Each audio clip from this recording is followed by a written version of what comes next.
الحمد للہ رب العالمین والصلاة والسلام علی خیر الخلق محمد العربی المبعوث لکافۃ الناس وعلی آلہ وصحبہ اجمعین اما بعد فاعوذ باللہ من الشیطان الرجیم بسم اللہ الرحمن الرحیم الحمد للہ رب العالمین الرحمن الرحیم مالک یوم الدین صدق اللہ العظیم۔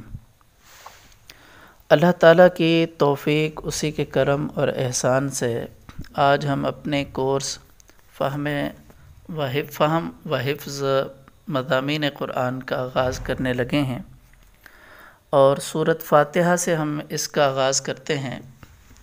سورۃ فاتحہ قرآن کریم کی افضل اور اعظم سورت ہے، چونکہ آپ علیہ الصلاۃ والسلام نے فرمایا ہے لَأُعَلِّمَنَّكَ سُورَةً هِيَ أَعْظَمُ سُورَةٍ فِي الْقُرْآنِ، کہ میں آپ کو سکھاؤں گا ایک ایسی صورت جو قرآن کریم میں ایک بڑی صورت ہے، ایک اعظم ہے، عظیم صورت ہے۔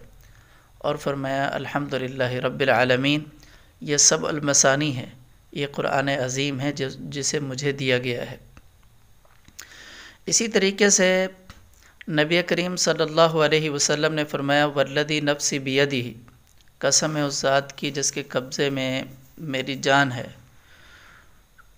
تورات میں، انجیل میں اور زبور میں اور فرقان میں اس جیسی صورت نہیں نازل ہوئی۔ اور اسی طریقے سے اس کو ام القرآن کہا گیا ہے۔ اس میں تمام وہ مضامین مذکور ہیں، ان کا تذکرہ ہے جو آگے قرآن کریم کے اندر جس کی تفصیل آتی ہے۔ تو یعنی توحید بھی اس میں موجود ہے، عقیدے پر اس پر بات ہے اس صورت میں، عبادت کے حوالے سے بھی اس صورت میں بات ہے، اور زندگی کے ڈسپلن کے حوالے سے بھی اس صورت میں بات ہے۔ آیت نمبر 1 سے 4 میں عقیدے کو بیان کیا گیا ہے۔ الحمدللہ رب العالمین میں الرحمن الرحیم مالک یوم الدین۔ سب سے پہلے نمبر پر ہم عقیدے کو سمجھتے ہیں کہ عقیدہ ہوتا کیا ہے۔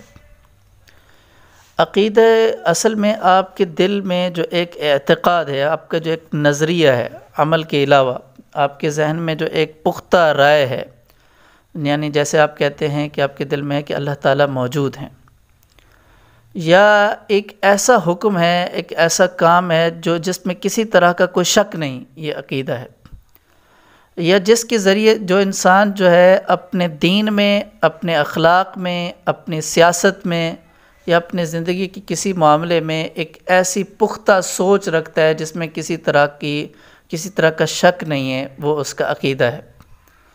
اور جس پر جو ہے دل جو ہے وہ گرہ لگا دے، جس بات پر، جس سوچ پر، وہ عقیدہ ہے۔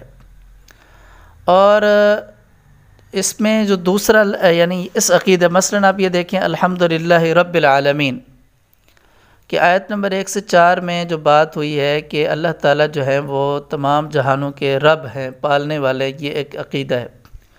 وہ رحمان بھی ہیں، رحیم بھی ہیں، اور اسی طریقے سے قیامت کے دن کے وہ مالک ہیں، یہ ہمارا عقیدہ اور نظریہ ہے، اس میں کسی طرح کا کوئی شک نہیں ہے۔ دوسرے نمبر پر ہے عبادت۔ عبادت کہتے ہیں اللہ تعالیٰ، یعنی اللہ تعالیٰ کے سامنے جھک جانا، اس کو بڑا جانتے ہوئے، اس کو عظیم جانتے ہوئے۔ اور اللہ کی عبادت کہتے ہیں کہ اللہ تعالیٰ نے جو ڈسپلن دیا ہے، جو چیزیں فرض کی ہیں، جو کام کرنے کو بتائے ہیں، اس کو کرنا، اس کو ادا کرنا، یہ عبادت ہے۔ اور یہاں آیت نمبر 5 میں ہم یعنی آیت یہ فرمایا گیا ایاک نعبد، کہ ہم آپ کی عبادت کرتے ہیں۔ مطلب یہ ہے کہ آپ نے جو ڈسپلن ہمیں دیا، آپ نے جو زندگی کا طریقہ ہمیں دیا، ہم اس کو ادا کریں گے۔ وَإِيَّاكَ نَسْتَعِينُ، اور اس کو ادا کرنے میں ہمیں آپ کی ہیلپ چاہیے، آپ ہی سے مدد مانگتے ہیں اس کے اندر جتنی بھی مشکلات ہیں۔ اس کے بعد زندگی کا جو ڈسپلن ہے اس پر بات کی گئی کہ اللہ تعالیٰ سے آیت نمبر 6 اور 7 کے درمیان میں مانگا گیا کہ اہدنا الصراط المستقیم، یا اللہ میں سیدھے راستے کی ہدایت دے۔ تو اس میں 2 طرح کے راستوں سے وہ مانگا گیا کہ یہ والا نہیں چاہیے، یعنی یہ والا چاہیے اور یہ والا نہیں چاہیے۔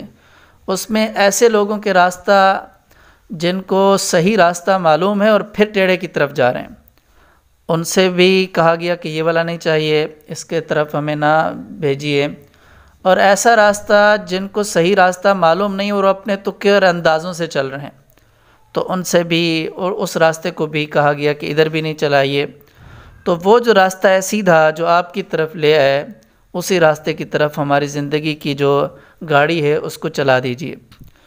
تو یہ سورۃ فاتحہ کا نقشہ ہمارے سامنے آیا ہے۔ اس طریقے سے ہم نے اپنے تمام آگے کے جو اسباق ہیں اس کو ہم نے مرتب کرنا ہے۔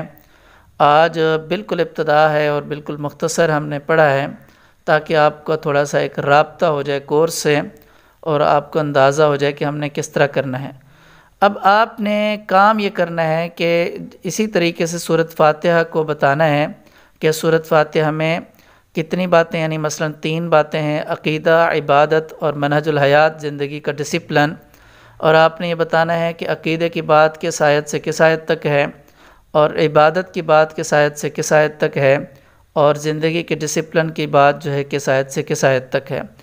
اور جو بات آپ کو سمجھ میں آئی ہے اس کی فضیلت میں سے اور عقیدے کے مفہوم میں سے، عبادت کے مفہوم میں سے، زندگی کے ڈسپلن کے مفہوم میں سے، اس کا خلاصہ جو ہے لکھ کر آپ نے اس کی پکچر بنا کر ہمیں بھیجنی ہے، جس پر آپ کی حاضری لگے گی۔ السلام علیکم ورحمۃ اللہ وبرکاتہ۔